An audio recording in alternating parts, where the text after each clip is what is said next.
थोड़ा सा और खुल के बताइए, बिल्कुल। उस मीटिंग में क्या हुआ था?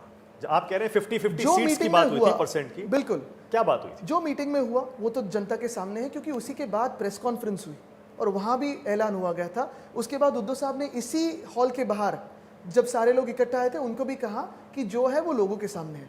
मैं इसी में वापस आना चाहता हूँ, आपको लेना चाहता हूँ कि ये बात ना सरकार की है ना सीएम पद की है, ये बात एटीट्यूड की है, ये बात रिश्ते की है।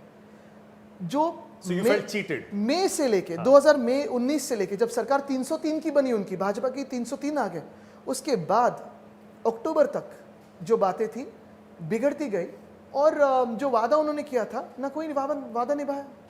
तो वादा निभा नहीं सकते अंदरूनी तौर पे, तो बाहर के अच्छा, वादे मान क्यों लीजिए अगर उस समय ये 50-50 वाली बात बीजेपी मान लेती, तो पहले सीएम किसका बनता? क्या बात हुई थी? पहले बीजेपी का सीएम बनता? यही बात है, हम ये भी देना तैयार थे कि अगर हमारा सीएम पहले बनता तो इस्तीफा का जो डेट होती है, इस्तीफा की डेट, उसी पे लेटर पे साइन करके देने को तैयार थी। लेकिन मैं वापस कहना चाहता हूं कि भाई हम 2.5 साल बाद आपका सीएम बना देंगे। एग्जैक्टली। लेकिन मैं ये दोहराना चाहता हूं कि ये बात सिर्फ सीएम पद की नहीं है। उद्धव साहब कभी भी अगर आप देखें तो झूठ के साथ खड़े नहीं रह सकते।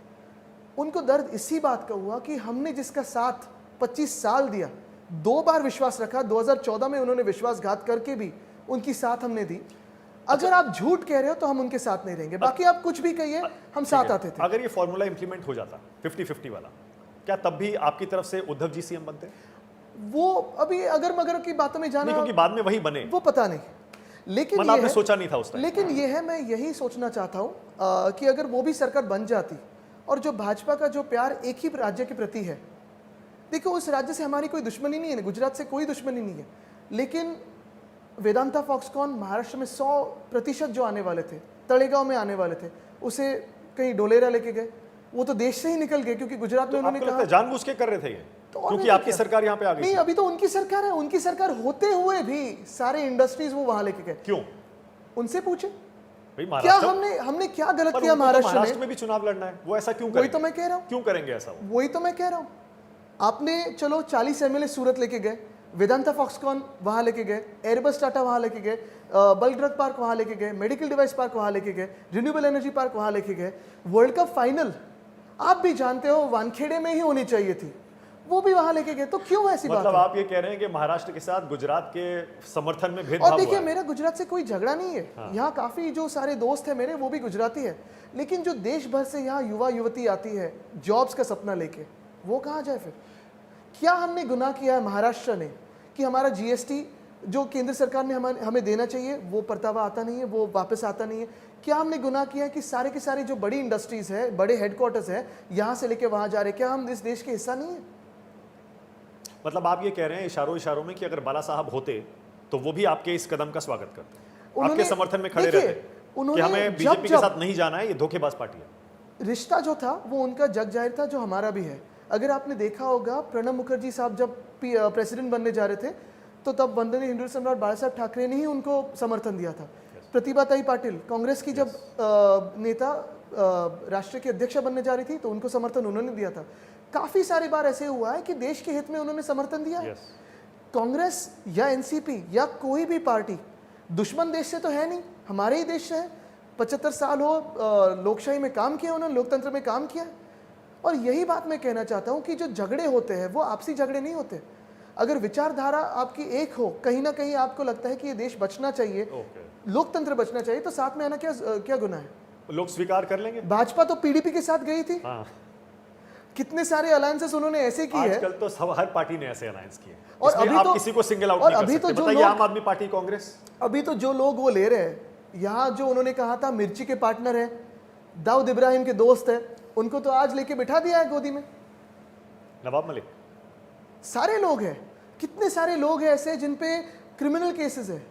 बिल्किस बानो का जिसने रेप किया उनका आप स्वागत करते हो, वो महिला किसी भी धर्म की हो, किसी की जात की हो, लेकिन जो रेपिस्ट है उसको फांसी देने के सिवाय आप उनको प्रचार में ला रहे हो। लोग स्वीकार कर लेंगे कांग्रेस का? और मुझे लगता है अगर आप देखें तो लोगों में परिवर्तन आ रहा है। और मैं ये गलत नहीं कहूंगा कि ये सरकार जो है अभी की जो भाजपा सरकार है, 200 के आगे जाना उनका मुमकिन नहीं है। 200? वो तो 400 कह रहे हैं। कहने दो लेकिन यही बात है ना। अच्छा, शुरुआत महाराष्ट्र से होगी। आप जैसे ओपिनियन मेकर्स, मैं जैसे कोई एक छोटा बड़ा नेता यहाँ वहाँ का, छोटा बड़ा, हम जब सत्य की बात करें ये अच्छा था, नहीं देखिए, मैं खुद को छोटा बड़ा और- नहीं मानता, मैं तो कितना 33 साल का हूँ। जी। मेरा ये मानना है कि मैं युवाओं की जो आवाज़ है, दर्द है, वो समझ सकता हूँ, क्योंकि मेरी भी वही आवाज़ है, वही दर्द है। और अगर मेरे महाराष्ट्र से सब लूट हो रही है, मैं ये पूछता हूँ कि लोकली हम महाराष्ट्र में भाजपा को क्यों चुने? 10 साल में बेरोजगारी कम नहीं हुई है, इंडस्ट्रीज आई नहीं है, महंगाई कम नहीं हुई है। 10 साल भाजपा के केंद्र सरकार में बहुमत के महाराष्ट्र को क्या फायदा हुआ? चलो मैं तो पूछता हूँ, बिहार को क्या फायदा हुआ? कर्नाटक को क्या फायदा हुआ? उत्तर प्रदेश को क्या फायदा हुआ? यही बात है ना। अगर आप देखें तो युवा हर जगह के हम यही पूछ रहे हैं कि भाई आपने कहा था हर एक को घर मिलने वाला है 2022 तक, प्रधानमंत्री आवास योजना में मिला है घर? किसानों की जो इनकम है वो डबल होनी थी, हुई है? नहीं हुई है। ये सारी जो बातें हैं, बेरोजगारी हो, महंगाई हो, वो तो चलती जा रही है।